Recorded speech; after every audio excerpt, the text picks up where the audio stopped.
Otherwise देखिए, ये H bomb तो नहीं है, एच बॉम्ब आ रहा है, हाइड्रोजन बॉम्ब आ रहा है। ये एक और उदाहरण है वोट चोरी का। पिछली बार मैंने आपको एडिशंस के बारे में बताया था, ये हम आपको डिलीशंस के बारे में दिखा रहे हैं, और सबूत के साथ हम आपको दिखाएंगे कि ये जो डिलीशंस हुए हैं ये सेंट्रलाइज तरीके से कॉल सेंटर के प्रयोग करके, सॉफ्टवेयर के प्रयोग करके किए गए हैं।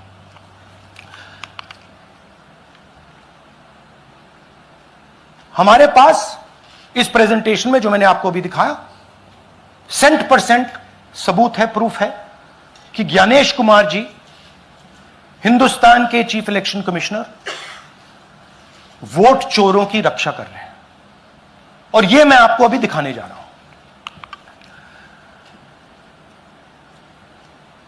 हर इलेक्शन में हमें रिपोर्ट आती थी कि वोटर्स डिलीट हो रहे हैं, कांग्रेस वोटर्स डिलीट हो रहे हैं, ऑपोजिशन के वोटर्स डिलीट हो रहे हैं, दलित वोटर्स डिलीट हो रहे हैं, आदिवासी हो रहे हैं, माइनॉरिटी वोटर्स डिलीट हो रहे हैं, ओबीसी वोटर्स डिलीट हो रहे हैं। मगर जब डिलीट होते हैं ऑपोजिशन के ही होते हैं। कर्नाटक में आलंद कंस्टिट्यूएंसी है, यहां पे चोरी पकड़ ली, कोइंसिडेंस से पकड़ी। वहां की जो बीएलओ थी उसने देखा कि उसके रिश्तेदार को डिलीट कर दिया गया था। जैसे चोरी पकड़ी जाती है, कोई छोटी सी गलती हो जाती है, हाथ आ जाती है। आलंद में 6018 वोटर्स डिलीट हुए, उसमें से इनकी रिश्तेदार थे। उन्होंने पता लगाया कि मेरे रिश्तेदार को डिलीट किसने किया। पता लगा कि पड़ोसी ने रिश्तेदार को डिलीट किया। बीएलओ ने जाके पड़ोसी से पूछा कि भैया आपने मेरे रिश्तेदार को क्यों डिलीट किया। पड़ोसी ने कहा मैंने तो नहीं किया। बीएलओ सस्पिशियस हो गई, शक पड़ा, उसने प्रोसेस चालू कर दी।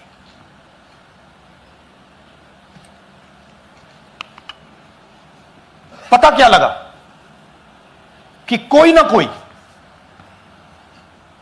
किसी ने आलंद में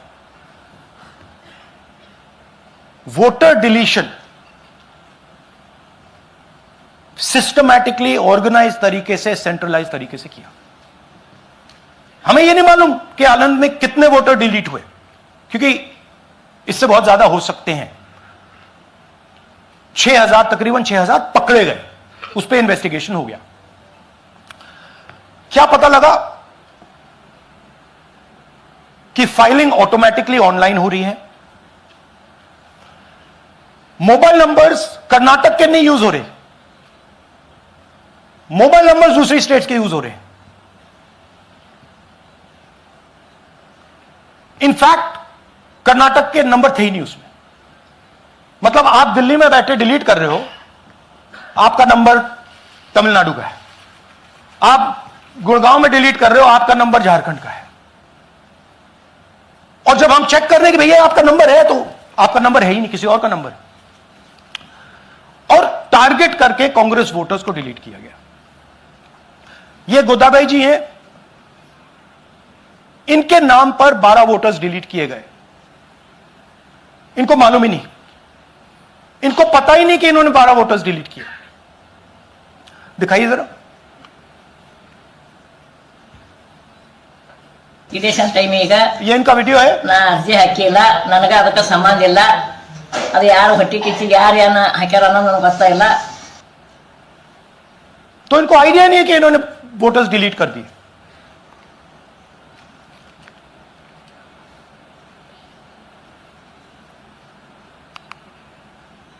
ये सारे के सारे जो नंबर्स हैं ये कर्नाटक के नंबर्स नहीं है, ये अलग अलग स्टेट्स के नंबर्स हैं।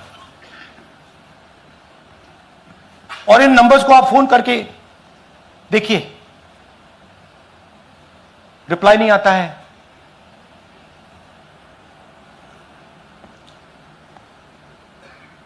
तो सवाल यह है कि किसके नंबर्स हैं, ये किसने ऑपरेट किए, जब इन्होंने ऑपरेट किए ये कहां थे, आईपी एड्रेस क्या था, ओटीपी कैसे जनरेट हुआ, कहां गया, यह सवाल है। यह दूसरा उदाहरण, सूर्यकांत जी जो अभी स्टेज पे आए थे, इन्होंने 12 वोटर्स को 14 मिनट में डिलीट कर दिया। आप फॉर्म भरने की कोशिश कीजिए, डिलीशन फॉर्म भरने की कोशिश कीजिए, देखिए। और जब हमने इनसे पूछा कि भैया आपने ये कैसे किया, वो कहते हैं मैंने तो नहीं किया, मैं तो जानता ही नहीं हूं।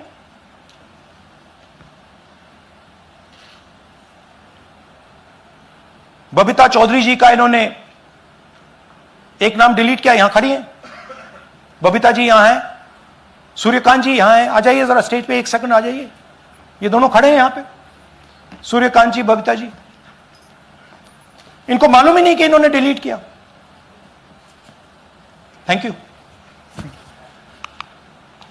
नागराज जी, इन्होंने 2 एप्लीकेशन 36 सेकंड में फाइल कर दी है।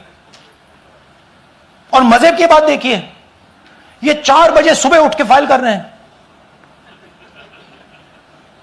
पता नहीं क्या हुआ, 4 बजे सुबह कहा कि भैया मैं 2 वोटर को डिलीट करूंगा, और कितने 36 सेकंड में डिलीट कर दिए, फिर सो गए।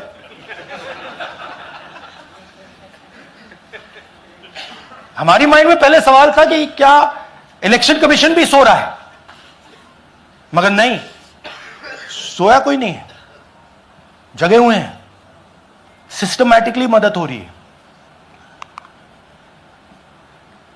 यह देखिए दूसरी बात, जो भी डिलीट कर रहा है वोटर लिस्ट में उसका सीरियल नंबर 1 है।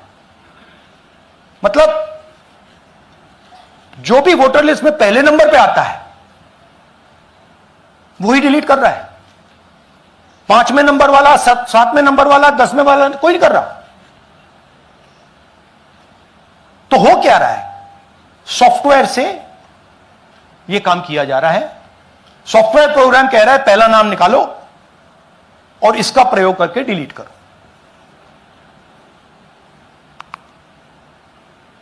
टारगेटेड डिलीशंस हो रहे हैं। कांग्रेस पार्टी पर आनंद में अटैक किया,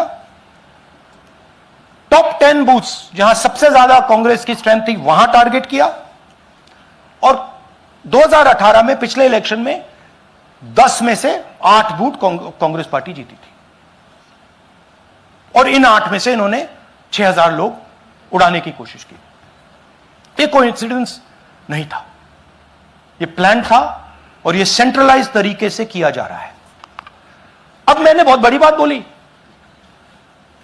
चीफ इलेक्शन कमीशन के बारे में मैंने बोला कि यह व्यक्ति वोट चोरों की रक्षा कर रहा है।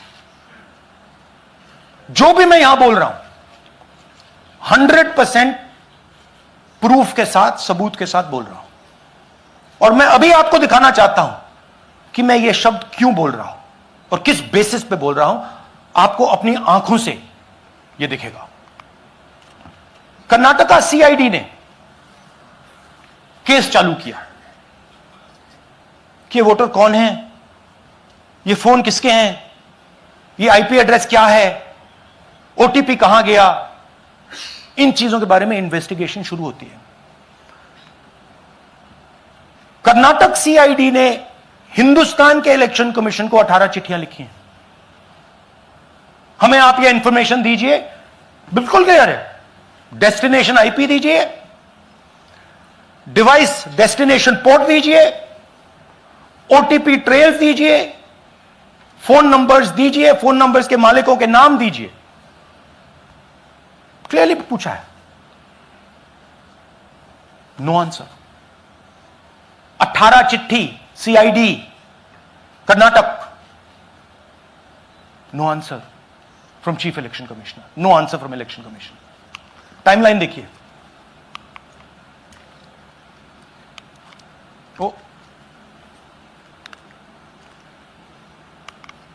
ओके, फरवरी 23 में इन्वेस्टिगेशन शुरू होती है। मार्च 23 में कर्नाटक का सीआईडी चिट्ठी लिखती है ईसीआई को कि हमें सारे डिटेल्स दे दीजिए। अगस्त में इनकंप्लीट डिटेल्स दी जाती हैं, जिससे कोई इन्वेस्टिगेशन आगे नहीं बढ़ेगा। जिन चीजों की जरूरत थी वो नहीं दी, जिसकी जरूरत नहीं थी वो सारी दे दी। पहला सबूत। दूसरा सबूत, 18 बार रिमाइंडर लेटर गए हैं। आपको अगर सीआईडी एक बार लेटर भेज दे और आप नहीं गए, आप जानते हो क्या होगा। यहां पे इलेक्शन कमीशन को 18 बार लेटर गए हैं, कुछ नहीं हुआ है। बाद में क्या होता है, कर्नाटक ईसी इलेक्शन कमीशन को लिखता है, कहता है भैया हमें दे दीजिए, आपको इंफॉर्मेशन देना पड़ेगा। No reply.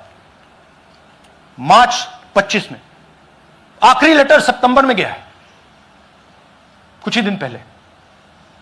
No reply from EC. यह है सबूत कि ज्ञानेश कुमार जी वोट चोरों की रक्षा कर रहे हैं, और यह ब्लैक एंड व्हाइट सबूत है, इसमें कोई कंफ्यूजन नहीं है कहीं।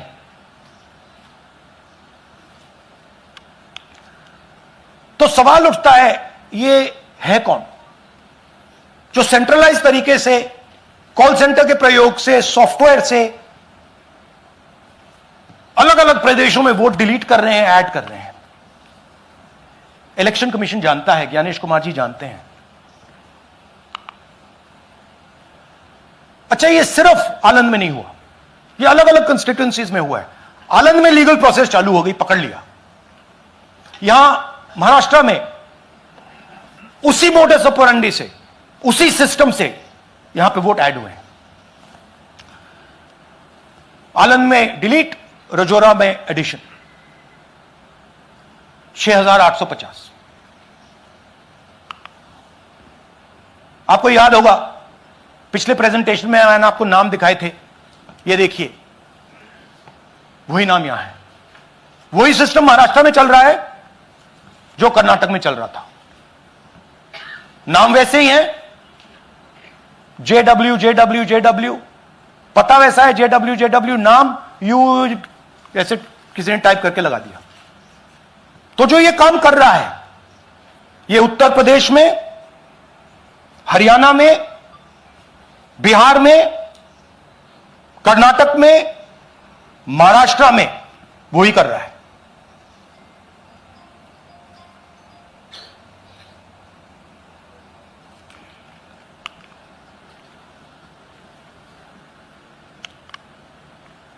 तो हमारी डिमांड है, ज्ञानेश कुमार जी आप अपना काम कीजिए।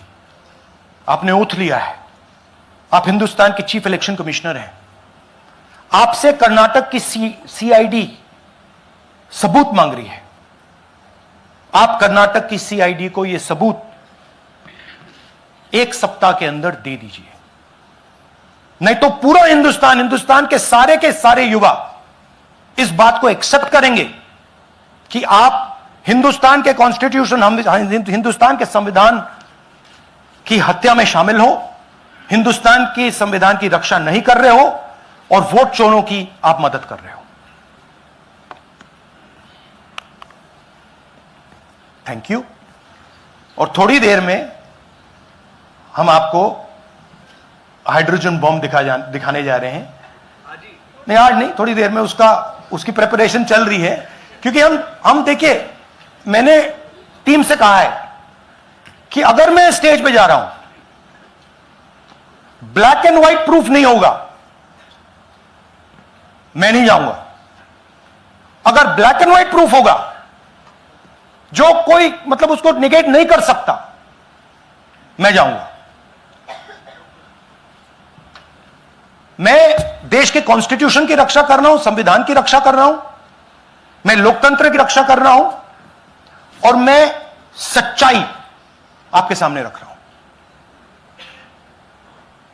बहुत बहुत धन्यवाद, नमस्कार, जय हिंद। सर 3 सवाल। पीटीआई से संजीव चोपड़ा। या राहुल जी, दिस साइड। या राहुल जी इधर, हाँ, कहाँ है? To your right. हाँ, हेलो। राहुल जी, आज आपने नया खुलासा किया है कि कैसे वोट चोरी हो रही है। आपने पहले भी महादेवपुरा के बारे में बताया कि कैसे एडिशंस हो रही हैं, अब आपने बताया कैसे डिलीशंस हो रही हैं। लेकिन देखने में ये आ रहा है कि इलेक्शन कमीशन इस पे कोई एक्शन नहीं ले रहा और आगे चल के वो तैयारी कर रहे हैं पूरे देश में एसआईआर लाने की। तो आप इस मुहिम को आगे कहां तक ले जाएंगे और एसआईआर के बारे में क्या करने वाले हैं? देखिए, हम आपके सामने क्रिमिनलिटी रख रहे हैं। हमारा काम आपके सामने सच्चाई रखने का है और हम रख रहे हैं। हिंदुस्तान में दूसरे इंस्टीट्यूशंस भी हैं, सिर्फ इलेक्शन कमीशन नहीं है, लीगल सिस्टम है, उनको भी इन चीजों को देखना चाहिए।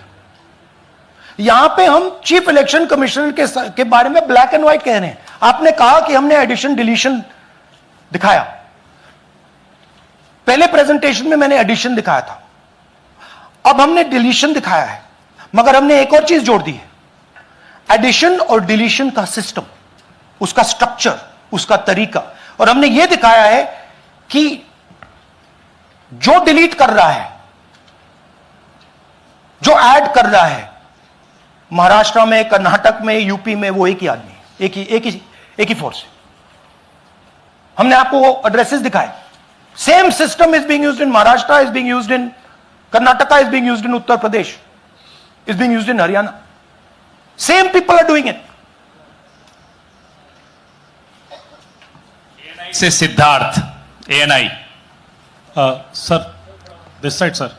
हाँ sir, on your left sir. हाँ, on your left, this side sir, on your left. Sir, मेरा आपसे सवाल ये है कि जब आप कह रहे हैं कि ज्ञानेश कुमार जो चीफ इलेक्शन कमिश्नर है, उन्हें पता है ये कौन कर रहा है, हाँ। और ये पॉलिटिकल फायदा जरूर किसी को हो रहा है। आप कह रहे हैं कांग्रेस के बूथ के ऊपर ही हाँ। सारे वोट्स डिलीट किए जा रहे हैं, तो वो कौन लोग आपके हिसाब से हैं जिनको ये फायदा पहुंच रहा है, पहला। और दूसरा ये, वो आपने एक देखिए, हफ्ते का हाँ, समय दिया sorry। है, जब आपने एक हफ्ते का समय दिया है, तो क्या एक हफ्ते बाद आप इसको आगे कैसे इनिशिएट करेंगे? क्या आप लोग कोर्ट का रास्ता अपनाएंगे या और कोई हायर एजेंसी से इस बात की डिमांड करेंगे? क्योंकि ये ऑर्गेनाइज्ड तरीके से क्राइम दिखाई दे रहा है जो आप बता रहे हैं, अगर आपकी बात के ऊपर जाएं। देखिए, फ्रैंकली ये जो मैं यहां कर रहा हूं, ये मेरा काम नहीं है।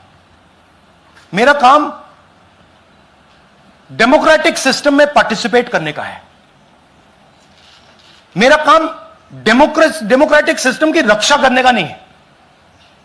वो काम हिंदुस्तान के इंस्टीट्यूशंस का है। वो काम वो नहीं कर रहे हैं, इसलिए मैं कर रहा हूं। अब मैं आपको यह कह सकता हूं कि हमने आपको 2 बार सबूत दिखाया है, और जब हम ये प्रेजेंटेशंस खत्म करेंगे, इसमें लगेंगे 2-3 महीने, जब हम ये खत्म करेंगे, आपके माइंड में कोई डाउट नहीं होगा कि हिंदुस्तान में state after state, Lok Sabha after Lok Sabha चोरी हो रही है। तो मेरा काम सच्चाई दिखाने का है। मैं हिंदुस्तान की जनता को, हिंदुस्तान के युवाओं को सच्चाई दिखा सकता हूं। यह मेरा काम है। उनकी जो इंटरेस्ट है, क्योंकि ये जो कॉन्स्टिट्यूशन है, ये हिंदुस्तान की जनता का रखवाला है, प्रोटेक्टर है, और मैं इसकी प्रोटेक्शन कर रहा हूं। इसकी प्रोटेक्शन करने का काम हिंदुस्तान के इंस्टीट्यूशंस का है, हिंदुस्तान के ऑपोजिशन लीडर का नहीं है, मगर इंस्टीट्यूशंस नहीं करने हैं। अच्छा, एक इंटरेस्टिंग बात आई है जो मैं आपको बताना चाहता हूं कि इलेक्शन कमीशन के अंदर से हमें मदद मिलनी शुरू हो गई है। मैं साफ बोल देता हूं, इलेक्शन कमीशन के अंदर से, पहले नहीं हो रहा था, अब इलेक्शन कमीशन के अंदर से इंफॉर्मेशन आ रही है। यह रुकेगा नहीं, यह रुक नहीं सकता है, क्योंकि हिंदुस्तान की जनता इस बात को एक्सेप्ट नहीं करेगी। एक बार हिंदुस्तान की जनता को, हिंदुस्तान के युवाओं को पता लग गया कि वोट चोरी हो रही है, उनकी शक्ति लग जाएगी। आईएएनएस से आलोक झा, इस तरह से नहीं प्लीज। आईएएनएस से आलोक झा। वो भी मैं आपको दिखा दूंगा, वो भी मैं आपको प्रूफ के साथ दिखा दूंगा, है हमारे पास। राहुल जी, हाइड्रोजन बॉम्ब में ब्लैक एंड व्हाइट है। मैं फाउंडेशन लगा रहा हूं, मैं फाउंडेशन क्रिएट कर रहा हूं, है हमारे पास। मैं स्टेज पे बिना प्रूफ के नहीं चढ़ूंगा, बता रहा हूं। राहुल जी, आपने कहा ऐसे ऐसे मत पूछिए please. Last question, Rahul ji, IANS से आलोक झा। राहुल जी इधर। आपने कहा आपके पास आलोक झा इधर सर। कहां हैं जी? हाँ, आपने कहा सर कि आपके पास पुख्ता सबूत है, ब्लैक एंड व्हाइट सबूत है, तो क्या अगर ईसीआई अभी जवाब नहीं देती है तो कोर्ट का रुख करेंगे, ये ऑप्शन है आपके पास, जाएंगे? देखिए, मैंने कहा कि मेरा काम as opposition leader normal situation में मेरा काम ऑपोजिशन का रोल है, सरकार पे प्रेशर डालने का रोल है। मेरा काम हिंदुस्तान के लोकतंत्र को बचाने का नहीं है। मैं वो काम कर रहा हूं, इस स्टेज पे मैं वो काम कर रहा हूं। तो मेरी सोच है कि as a patriotic Indian, as somebody who loves India, who loves the constitution, it is my duty to put the truth in front of the people of India. अब अगर हिंदुस्तान के इंस्टीट्यूशंस कुछ करना चाहते हैं, वो करेंगे। उनमें भी बहुत लोग हैं, जैसे मैंने आपसे कहा, मैं सरप्राइज हो रहा हूं, इलेक्शन कमीशन से लोग आ रहे हैं, इंफॉर्मेशन दे रहे हैं, और बढ़ रहा है वो। सर, क्या जब तक सीईसी ज्ञानेश कुमार अपने पद पर है, जैसा कि आप कह रहे हैं कि वो इलेक्शन होने नहीं दे, तो तब तक इलेक्शन का मतलब क्या रह जाएगा? क्या आप इनको हटाएगा कि इनको इस्तीफा देने की? हाँ, तो आप इमेजिन कीजिए, और ये शॉकिंग बात ये है बस अब कि ये अभी शुरू नहीं हुआ, नो। ये 10-15 साल से चल रहा है। ये सिस्टम है, ये स्ट्रक्चर है। हिंदुस्तान की जो डेमोक्रेसी है वो हाईजैक हो गई है। I am shocked frankly. Democracy, brothers and sisters, democracy can only be saved by the people of India. Nobody else can save democracy. Rahul Gandhi can come here and say something and say this is the truth. But the people of India, who I believe in, who I love, can do it. The day the people of India realize that आपका जो लोकतंत्र है, आपका जो संविधान है, वो आपसे चोरी हो गया है, उस दिन काम हो जाएगा। Thank you. अब आप लोग अपने स्थान पर खड़े हो जाइए राष्ट्रगान के लिए। ये है इनकी डिटेल लिस्ट, देख लीजिए।